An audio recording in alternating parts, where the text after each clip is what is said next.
সকলকে আমন্ত্রণ জানাচ্ছি সিলেট ভিউ সংবাদে। সাথে রয়েছে আমি শ্রাবণী তালুকদার এবং আমার সঙ্গে ক্যামেরায় রয়েছেন সহকর্মী শহীদুল ইসলাম সবুজ। সরকার পতনের এক দফা দাবি নিয়ে বিএনপি এবং এর অঙ্গ সহযোগী সংগঠনগুলো বেশ কয়েকদিন ধরেই মাঠে সরব রয়েছে। রাজনীতির মাঠে বিএনপির পাশাপাশি সরব রয়েছে বিএনপির সমমনা আরও অনেকগুলো রাজনৈতিক সংগঠন এবং তাদের সবার এক দফা দাবি সরকারের পতন ঘটানো। সরকার পতনের এক দফা দাবিতে দীর্ঘদিন ধরেই রাজপথে আন্দোলন চালিয়ে আসছে বিএনপি ও সমমনা রাজনৈতিক দলগুলো। দাবি আদায়ে সরকারকে বাধ্য করতে এবার টানা কর্মসূচি নিয়ে মাঠে নামছে তারা। কর্মসূচিতেও রয়েছে ভিন্নতা। বিভিন্ন সময়ে বিভিন্ন ধরনের কর্মসূচি ঘোষণা করে চলেছে বাংলাদেশ জাতীয়তাবাদী দল বিএনপি। চূড়ান্ত আন্দোলনে নামার আগে ওয়ার্ম আপ কর্মসূচি হাতে নিয়েছে বিএনপির ৩ অঙ্গ ও সহযোগী সংগঠন। দলের নেতাকর্মীদের উজ্জীবিত করতে দেশের ৬ বিভাগে পৃথক দিনে তারুণ্যের রোড মার্চ করবে তারা। এর মধ্যে ২১ সেপ্টেম্বর ভৈরব থেকে ব্রাহ্মণবাড়িয়া, হবিগঞ্জ, মৌলভীবাজার হয়ে সিলেট পর্যন্ত আসবে সেই রোড মার্চ, এমনটি জানিয়েছেন দলটির নেতাকর্মীরা। এছাড়া অক্টোবর থেকে শুরু হবে ঢাকা কেন্দ্রিক কর্মসূচি।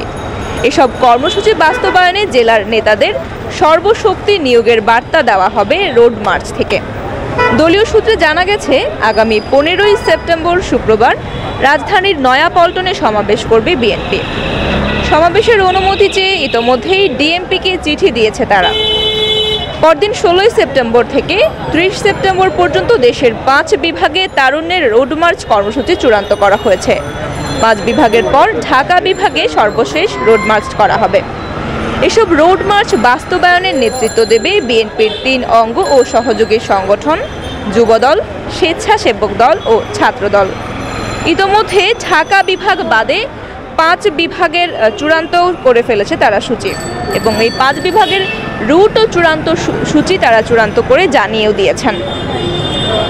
সে রুটগুলো হলো আগামী ১৬ই সেপ্টেম্বর রংপুর থেকে সৈয়দপুর ১০ মাইল হয়ে দিনাজপুর, ১৭ সেপ্টেম্বর বগুড়া থেকে সান্তাহার নওগাঁ হয়ে রাজশাহী, ২১ সেপ্টেম্বর ভৈরব থেকে ব্রাহ্মণবাড়িয়া, হবিগঞ্জ, মৌলভীবাজার হয়ে সিলেট, ২৬ সেপ্টেম্বর ঝিনাইদহ থেকে যশোর নোয়াপাড়া হয়ে খুলনা এবং ৩০ সেপ্টেম্বর কুমিল্লা থেকে ফেনী মিরসরাই হয়ে চট্টগ্রাম পর্যন্ত।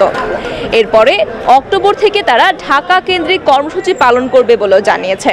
অর্থাৎ সরকারকে পতনে বাধ্য করতেই তারা এবার চূড়ান্ত আন্দোলনে নামতে যাচ্ছেন। বিএনপি এবং সমমনা রাজনৈতিক দলগুলো সরকার পতনের এক দফা দাবিতে চূড়ান্ত আন্দোলনে নামার আগে কিছু কিছু ওয়ার্ম আপ কর্মসূচিও পালন করবেন তারা। এই ছিল আমাদের হাতে থাকা আজকের মতো আপডেট। এতক্ষণ সাথে থাকার জন্য সকলকে ধন্যবাদ। সর্বশেষ আপডেট সবার আগে পেতে চোখ রাখুন সিলেট ভিউয়ে।